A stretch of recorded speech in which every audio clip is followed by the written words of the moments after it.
15 cities in South Florida are unraveling, and the housing market crash is not just a rumor. It is a financial crisis in motion. The math is cold. With property taxes, insurance, and utilities, their total housing bill eats up more than half their take-home pay. They've watched neighbors move north to Port St. Lucie or out of state entirely, chasing lower prices and lower risk. The dream of trading up, maybe a backyard or an extra bedroom, has faded. Their kids share a room. The AC runs on a tight schedule to save on power. Even small repairs get deferred because every dollar counts. This isn't an isolated story. Across Palm Beach County, longtime residents face the same squeeze. Incomes haven't kept up, and for many, the only way to stay is to stretch further and hope nothing breaks. The headlines still talk about record sales and million-dollar listings, but on these streets, the cost of paradise is measured in sacrifices. The surface still shimmers, but the strain is everywhere. Quiet, relentless, and growing harder to ignore. 6 insurance carriers failed in Florida since 2022, leaving more than 250,000 homeowners scrambling for coverage just as hurricane season approached. Universal Property and Casualty, FedNat, and United P&C all collapsed under the weight of mounting claims and reinsurance bills that soared 40% in a single year. State Farm and Farmers, once dominant names on policy documents across Miami-Dade and Palm Beach, pulled out entirely, citing unsustainable risk. Each exit triggered a cascade. Policies canceled with just 45 days' notice, renewal offers withdrawn, and desperate calls to agents met with long hold times or blunt refusals. For many, the search for a new insurer turned into a dead end. Quotes, when available, came in at 2 or 3 times the previous premium, often with stricter roof age limits and hurricane deductibles that could wipe out a year's savings in one storm. Condo owners faced a different squeeze. Blanket rate hikes on association master policies, sometimes jumping from $200,000 to $700,000 in a single renewal, forced boards to levy special assessments or cut back on reserves. Some buildings in Broward found themselves uninsurable, their only option to self-insure, risking insolvency after the next major storm. As private carriers vanished, Citizens, the state-run insurer of last resort, absorbed the overflow.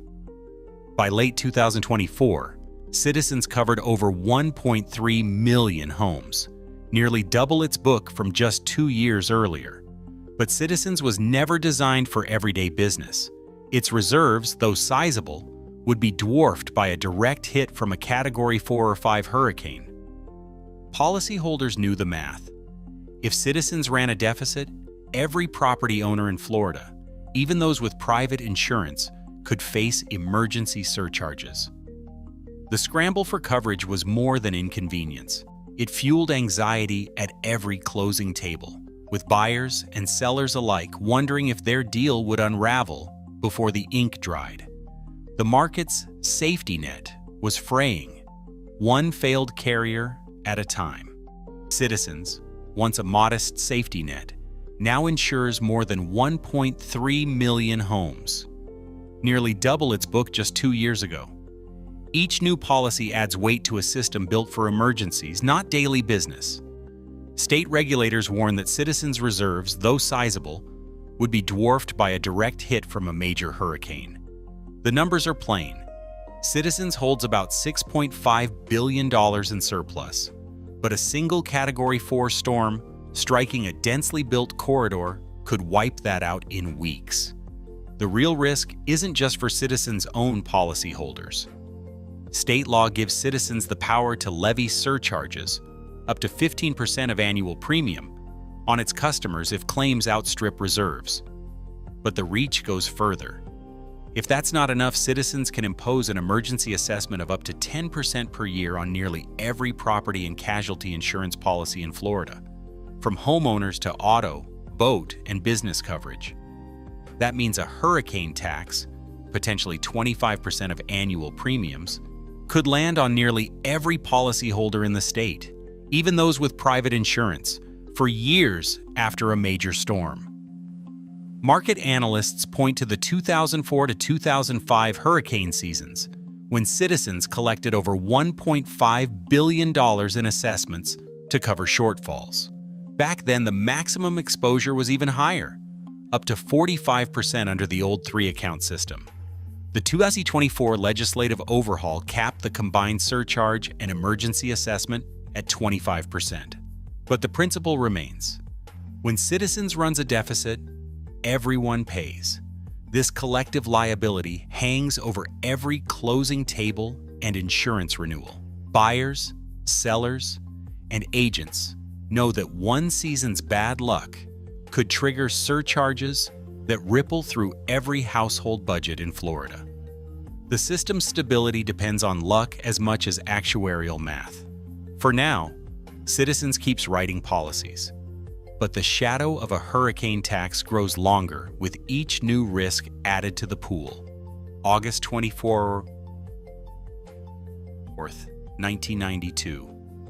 In the pre-dawn dark, Hurricane Andrew tore into Homestead with winds topping 165 miles per hour.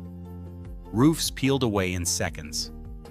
Concrete block homes, built to code, or so everyone thought, crumbled like sandcastles.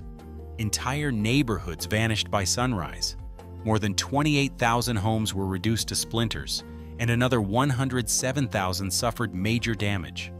Over 180,000 Floridians were left homeless, their lives scattered across parking lots and church basements. Power lines tangled in the streets. Grocery stores and gas stations shuttered for weeks. Survivors remember the heat, the silence, the endless lines for water and ice. Insurance adjusters fanned out by the thousands, but for many, the wait for a check stretched into months.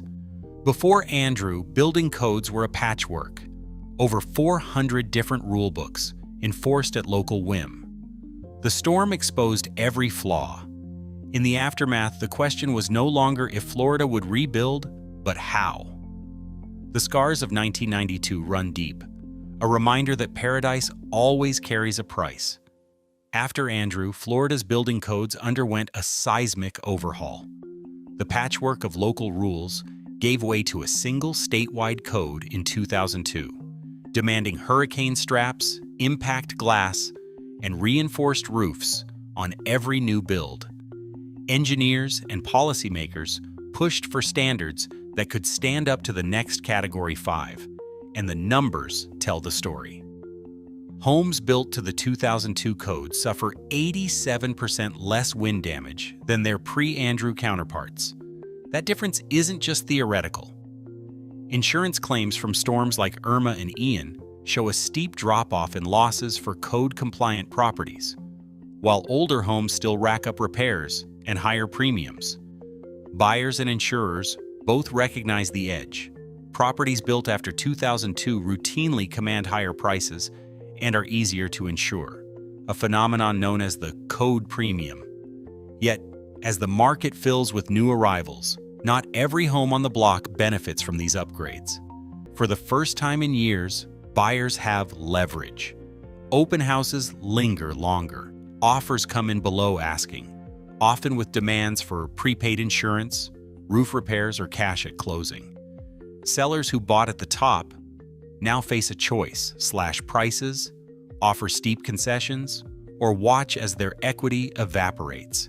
The investor exodus has changed the balance of power.